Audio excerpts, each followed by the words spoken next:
KL Rahul নাকি সরফরাজ খান, বাংলাদেশের বিপক্ষে কানপুরের দ্বিতীয় টেস্টে ভারতের এই দুই ব্যাটারের মধ্যে কাকে 6 নম্বর পজিশনে ব্যাট করতে পাঠানো উচিত, এই নিয়ে দেখছি লাস্ট কয়েকদিন ধরে সোশ্যাল মিডিয়ায় তুমুল তর্ক বিতর্ক চলছে। কেউ কেউ রাহুলের পক্ষে, আবার কেউ কেউ সরফরাজের পক্ষে। কিন্তু সোশ্যাল মিডিয়ার এই তর্ক বিতর্ক বা আলোচনা সমালোচনা দিয়ে তো আর ইন্ডিয়ান টিম ম্যানেজমেন্ট চলবে না। তারা নিজেদের মতো করে যেটা সঠিক মনে করবে, যেটা উচিত মনে করবে, সেটাই করবে। তো ভারতের টিম ম্যানেজমেন্টের এই দুই ব্যাটারের মধ্যে কাকে আলটিমেটলি 6 নম্বর পজিশনে ব্যাট করতে পাঠানো উচিত এই দ্বিতীয় টেস্ট ম্যাচে, চলুন সেটা নিয়ে আজকের এই ভিডিওতে আলোচনা করা যাক। দেখুন, কেএল রাহুল দীর্ঘ প্রায় 7-8 মাস পর ভারতীয় দলের জার্সিতে আবার কামব্যাক করেছেন এই আগের চেন্নাই টেস্ট ম্যাচে। তো সেখানে ফিরেই তিনি কেমন পারফর্ম করেছেন? প্রথম ইনিংসে করেছেন 17, আর দ্বিতীয় ইনিংসে তিনি সম্ভবত 23 বা 24 রানে অপরাজিত ছিলেন। দ্বিতীয় ইনিংসে তিনি নিজের ব্যক্তিগত ইনিংসটাকে খুব একটা বড় করতে পারেননি, কারণ রোহিত শর্মা ওই ইনিংসের ডিক্লেয়ার ঘোষণাটা আগেভাগেই দিয়ে দিয়েছিল বলে। এর আগে তিনি লাস্ট টেস্ট খেলেছিলেন ভারতীয় দলের জার্সিতে এই বছরের শুরুতে ইংল্যান্ডের এগেনস্টে, ওই আর কি 5 ম্যাচের টেস্ট সিরিজটায়। সেখানে আর কি প্রথম ম্যাচটা তিনি 80 রানের একটা গুরুত্বপূর্ণ ইনিংস খেলেছিলেন, আর ওই ম্যাচেই আবার চোট পেয়ে যাওয়ায় তিনি ওই বাকি সিরিজটা থেকে পুরোপুরি ছিটকে গেছিলেন। এরপর আর ভারতীয় দলের জার্সিতে তার কোনো ম্যাচ খেলা হয়নি। দেখতে গেলে এই চেন্নাই টেস্ট দিয়েই তার আবার ইন্ডিয়ান টিমে প্রত্যাবর্তন হয়েছে। তো কামব্যাকটা তার খুব একটা ভালো না হলেও কেএল রাহুল কিন্তু এই আর কি ইন্টারন্যাশনাল সার্কিটের নতুন কোনো প্লেয়ার নন। তিনি আর কি দেখতে গেলে একজন প্রুভেন পারফর্মার। তার আন্তর্জাতিক ক্রিকেটের ডেবিউ হয়েছিল মানে ইন্ডিয়ান টিমের জার্সিতে সেই 2014 সালে। হিসাব করে দেখলে ইন্টারন্যাশনাল ক্রিকেটে তার অভিজ্ঞতা কিন্তু অলরেডি 9-10 বছরের হয়ে গেছে। তো আর কি এই প্রায় 10 বছরে তিনি মোট টেস্ট খেলেছেন 51টা। তার রান হচ্ছে প্রায় 3000-এর কাছে, তার অ্যাভারেজ হচ্ছে অলমোস্ট 35, আর এই সময় তিনি 8টা সেঞ্চুরিও করেছেন টেস্ট ক্রিকেটে। এছাড়াও তিনি এমন বহু গুরুত্বপূর্ণ ইনিংস আর কি ইন্ডিয়ান টিমের জন্য খেলেছেন যেগুলো দলকে চরম বিপদের হাত থেকে রক্ষা করেছে। এছাড়াও দলের জয় আর কি তিনি এমন কিছু গুরুত্বপূর্ণ ইনিংস খেলেছেন যেগুলো ওই আর কি টিমকে জেতাতে অনেক বড় একটা রোল প্লে করেছিল। আর কি দেখতে গেলে কেএল রাহুল, আমি আবারও বলছি, এই ইন্টারন্যাশনাল সার্কিটে বলুন বা ইন্ডিয়ান আর কি টিমের পার্সপেক্টিভে বলুন, একজন প্রুভেন পারফর্মার। তার এই জায়গাটায় নতুন করে আর প্রমাণ করে দেখানোর কিছু নেই। কিন্তু অপর প্রান্তে সরফরাজ খান, তিনি কিন্তু ইন্টারন্যাশনাল সার্কিটে একেবারেই নতুন। তার আন্তর্জাতিক ক্রিকেটের অভিজ্ঞতা বলতে মাত্র 3 ম্যাচের, ওই আগের ইংল্যান্ড সিরিজেই। তো সেখানে 3 ম্যাচে তিনি 5 ইনিংসে মোট রান করেছিলেন 200, আর এই 5 ইনিংসের মধ্যে আবার 3টা ইনিংসকেই তিনি 50+ ইনিংসে কনভার্ট করেছিলেন। তার অ্যাভারেজ হচ্ছে 50। তো আর কি দেখতে গেলে নিউ কামার হিসাবে এটা খুবই ভালো একটা পারফরমেন্স। তিনি ওই সিরিজটা যথেষ্টই আর কি ভালো পারফর্ম করেছিলেন। এছাড়াও মিডিল অর্ডারে এসে তিনি বেশ কিছু গুরুত্বপূর্ণ পার্টনারশিপগুলো দলকে সাহায্য করেছিলেন।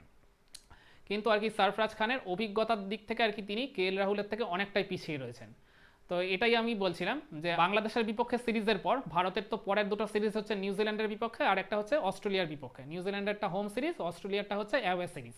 তো আর কি এই দুই সিরিজের জন্য যদি সরফরাজ খানের কথা যদি ভাবা হয় বা নির্বাচকরা যদি অস্ট্রেলিয়া সফরের জন্য যদি তার কথা পার্টিকুলারলি ভেবে থাকে, তাহলে আমি মনে করি এইটাই হচ্ছে সবচেয়ে ভালো সুযোগ এই বাংলাদেশের বিপক্ষে দ্বিতীয় টেস্ট ম্যাচটা, যেখানে আমি মনে করি কেএল রাহুলকে ড্রপ করে সরফরাজকে অবশ্যই ওই 6 নম্বর পজিশনে তাকে একটা চান্স দেওয়া উচিত। কেএল রাহুলকে আমি এই ম্যাচে ড্রপ করতে বলছি তার মানে এই নয় যে পরের দুটো সিরিজের স্কোয়াড থেকে তাকে পুরোপুরি বাদ দিয়ে দিতে বলছি, এরকমটা কিন্তু নয়। আমি ওই আবারও বললাম, কেএল রাহুল একজন প্রুভেন পারফর্মার, তার এই জায়গাটায় নতুন করে প্রমাণ করার আর কিছু নেই। তো তিনি আর কি এত মাস পরে কামব্যাক করে তার প্রথম ম্যাচটা খুব একটা ভালো না কাটলেও তিনি যে কোনো দিন যে কোনো মুহূর্তে আবার রানে ফিরতেই পারেন, এটা আমরা সবাই জানি। সেই কারণেই আর কি বাংলাদেশ যেহেতু তুলনামূলক একটু আর কি দুর্বল প্রতিপক্ষ অস্ট্রেলিয়া বা নিউজিল্যান্ডের তুলনায়, সেই কারণে এই আর কি টেস্ট ম্যাচটায় সরফরাজ খানকে আমি চাই একবার বাজিয়ে দেখে নিতে, যাতে আর কি অস্ট্রেলিয়া সফরের জন্য তার কথাটা সিলেক্টররা ভাবতে পারে কিনা সেটাও একটা আর কি মানে দেখা হয়ে যাবে। এছাড়াও আর কি বছরের শুরুতে ইংল্যান্ড সিরিজের পর মানে তিনি কিন্তু আর লাল বলের ক্রিকেটে খুব বেশি ম্যাচ খেলার সুযোগ পাননি। আর কি ইন্ডিয়ান ডোমেস্টিক সিজনও তার পরে পরেই শেষ হয়ে গেছিলো, আর এই নতুন ডোমেস্টিক সিজন এখনও কিন্তু শুরু হয়নি, এই অক্টোবরেই আর কি হবে। তো আর কি তিনি মানে এতদিন পর আর কি লাল বলের ক্রিকেটে বা সাদা জার্সিতে কেমন টাচে রয়েছেন সেটাও আর কি দেখা হয়ে যাবে এই আর কি পার্টিকুলার টেস্ট ম্যাচটায়, যদি তাকে একটা চান্স দেওয়া হয়।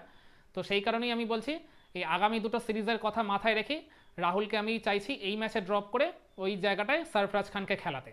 তার মানে এইটা একদমই নয় যে রাহুলকে পরের আর কি দুই সিরিজের স্কোয়াড থেকে আর কি পুরোপুরি ছেটে ফেলা হোক। আমি চাই দুজনেই স্কোয়াডে থাকুক আর কি পরের দুটো সিরিজের জন্য। এবার যে বেটার পারফর্ম করবেন সেই আলটিমেটলি আর কি 11-এ জায়গা করে নেবেন। এছাড়াও কেএল রাহুলের আরেকটা আর কি জিনিস মনে রাখতে হবে, ওই গত বছরের শেষে যখন ইন্ডিয়া সাউথ আফ্রিকায় 2 ম্যাচের টেস্ট সিরিজ খেলতে গেছিলো, সেখানে সেঞ্চুরি আনে Indian top order middle order যখন পুরোপুরি ভেঙে গেছিলো, ওই জায়গাটা কিন্তু কেএল রাহুল একাই প্রতিরোধ করেছিল। তিনি ওই 6 নম্বর পজিশনে নেমেই 101 রানের একটা খুব ভাইটাল ইনিংস খেলেছিলেন। মূলত তার ইনিংসটার জন্য ইন্ডিয়া 200 রানের গন্ডি কিন্তু টপকাতে পেরেছিল। আর কি দেখতে গেলে এইরকম বহু বহু ইনিংস তিনি খেলেছেন ভারতীয় দলের জার্সিতে, যেখানে আর কি ওইগুলো ম্যাচ উইনিং ইনিংসও হয়েছে, আবার টিমকে মানে প্রবল বিপদের হাত থেকেও কিন্তু নানান সময় তার খেলা ইনিংসগুলো রক্ষা করেছে। তো আমি এই কারণে চাইছি যে মানে রাহুল আর সারফরাজ দুজনেই আর কি এই পরের নিউজিল্যান্ড আর অস্ট্রেলিয়া সিরিজের স্কোয়াডে থাকুক। মানে সারফরাজ থাকবে কিনা সেটা ডিপেন্ড করবে এই আর কি বাংলাদেশের বিপক্ষে এই টেস্ট ম্যাচটায়, আর এর পরের নিউজিল্যান্ড সিরিজটা আর কি যদি তিনি সুযোগ পান সেখানে কেমন পারফর্ম করবেন তার উপর। আর রাহুল তিনি থাকবেনই ডেফিনেটলি, কারণ এই জায়গাটায় তার নিজেকে আর নতুন করে প্রমাণ করে দেখানোর কিছু নেই বলে। তো আপনারা কি মনে করেন এই বাংলাদেশের বিপক্ষে এই দ্বিতীয় টেস্ট ম্যাচে রাহুল নাকি সারফরাজ কাকে 6 নম্বর পজিশনে টিম ম্যানেজমেন্টের ব্যাট করতে পাঠানো উচিত? কমেন্ট করে জানাবেন নাকি আপনার মতামত।